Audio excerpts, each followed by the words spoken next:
So we know it's important to put water in our bodies to stay healthy, but today's show is all about the liquids we can use on our bodies to improve the way we feel. So what you're seeing over here, liquid nitrogen, negative 200 to 250 degrees Fahrenheit. That's colder than the Arctic.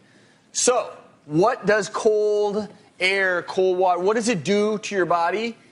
It actually constricts your blood vessels. That's why we use ice on injuries. So I'm going to use this as an example. Let's pretend this is a blood vessel. Submerging into this concoction of liquid nitrogen. You see how that balloon is deflating? Yeah. Well, it's not constricting deflating. the balloon. Just the air is inside of it. Just like similar to a blood vessel, and then you get it out of the cold, and your blood vessels will expand. And that's why when you're in the cold environment, as your blood vessels constrict, you get decreased blood flow, and theoretically, you might have decreased inflammation as well. You guys hear that? Yeah, it's frozen, yeah. Okay. That's one angry balloon. Yeah. It's alive!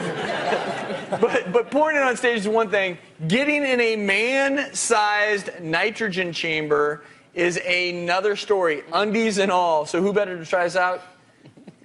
Yep, you guessed it, Dr. Sears. We all know that a cold shower can be really good for you. Boost your circulation, boost your immune system, but those are only about 40 to 50 degrees Fahrenheit. I'm about to go into a chamber that's 250 degrees below zero. So what sort of thing am I about to do? You'll stand in the cryo chamber and you'll receive the whole body treatment. And basically you're going to have a mist around you. It's going to look kind of like the steam from dry ice. Now this sounds really, really cold, but you're saying it's not going to be like ice water. You know, water has a much greater amount of heat loss that it creates, whereas the air does not. So the cold really is restricted to the very surface layer of your skin. You ready to get changed? We'll get you going. Sounds good. Okay, ready for the Polar Bear Club. Oh boy, yeah, that is...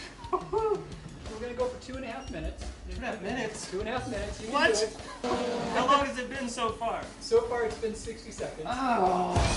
So right now in Jim's body, what's going on is his blood is being redirected away from the small blood vessels in the extremities and towards his core, towards his organs. And that's going to stimulate the rate of tissue repair and help reduce the circulating levels of inflammation. And you're doing awesome. You've got about 30 seconds left. A little bit left. Are you getting a little bit of a shiver? Oh yeah. That's perfect. Shiver. You want to get that right about at the end. Oh man. So we're down to the last few seconds. Okay, come on out. Okay, wow. Look at that. So how long did I do? You did the whole 2.5 minutes. That was phenomenal for your first Wow, time. first time, huh? Yeah. That felt like a long time. That was cold in there. So you've joined the Polar Bear Club. Polar Bear Club, man. You know, that was actually pretty cool. By the end of that 2.5 minutes, I was pretty darn cold. But, you know, right before I went there, I had done some other pretty vigorous exercising, and I was pretty darn sore. And after this therapy, I was actually pain-free, which was actually pretty cool. Really? You know, similar to how you'd expect with an ice bath. But, So the whole you know, idea is that the cold, after a vigorous workout, even with certain injuries, these things are widely used in sports medicine to try to decrease inflammation. Yeah. There's definitely a theoretical benefit to this. Now is being studied. yeah, there's a Could lot it of be studies used going for on, certain especially sports in Europe. injuries. Also, they're looking at it for atopic dermatitis, rheumatoid arthritis, especially in kids, even MS. I know a lot of the rheumatologists are kind of interested to see if this is going to really pan out to be a really good therapy or not. Sounds like theoretically it may have some Yeah, benefits. definitely not for pregnant women. That was one of the questions Yes. they asked me. Are you pregnant? I said, pretty sure. No, definitely not.